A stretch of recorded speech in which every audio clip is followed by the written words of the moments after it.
Busch turned it up a notch too, with just a little bit of fuel left in the tank. Second time he's won at Talladega. First time he had done it in 15 years. It's the 62nd win of his career. He only led 3 laps, but he led the last one. Here he is post-race.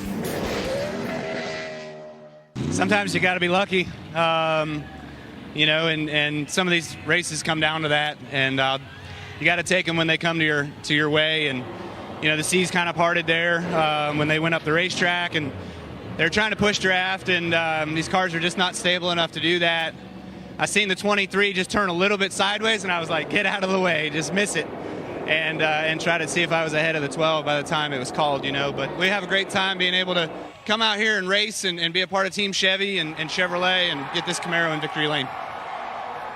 I hate to ever suggest a driver got lucky when they pulled into victory lane, because I'm fearful you'll get mad at me for suggesting that. But there was some good fortune for the 8 team yesterday. Well, you have to have some good fortune. You have to have things go your way. And I think as you look at everything that kind of took place for Kyle at the end of that race, had a lot of things line up. But I guarantee you one thing. Kyle will remind you, he's also had a lot of those days where they haven't lined up, and he's been on the tow truck. So it's one of those things where eventually it all cycles your way, and some days it doesn't, but this was his day. I said this on our post-race show last night. I've always preached to my kids and everybody around me, we have to have good communication. I think bad communication actually paid off pretty good for that 8 car, because you heard it there. They had pitted on lap 144, which was 44 to go, as most drivers did, which was just outside that fuel window.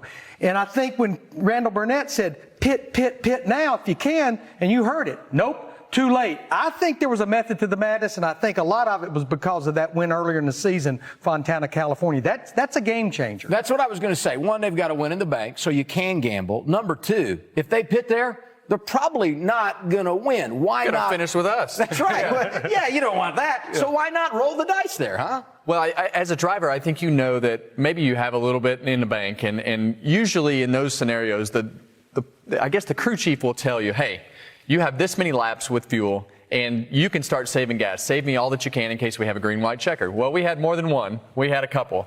So as a driver, you know how good of a job that you've done with saving fuel, and sometimes you're like, well, let's just roll the dice. But I do agree. I think that one win is definitely in the back of their mind. Yeah, he said it in post-race. He said, we just never got a rhythm with this race car. They qualified 17th. Their average running position was 16th. They scored no stage points, but they put themselves in position. Richard Childress always said, luck is when preparation meets an opportunity, and that's what they got there. We'll have much more on how that played out in Winners Weekend coming up later in the show. Hey, race fans, thanks for watching our video. For all NASCAR on Fox News, content, and the best clips from Fox Sports, be sure to follow and subscribe to our channel.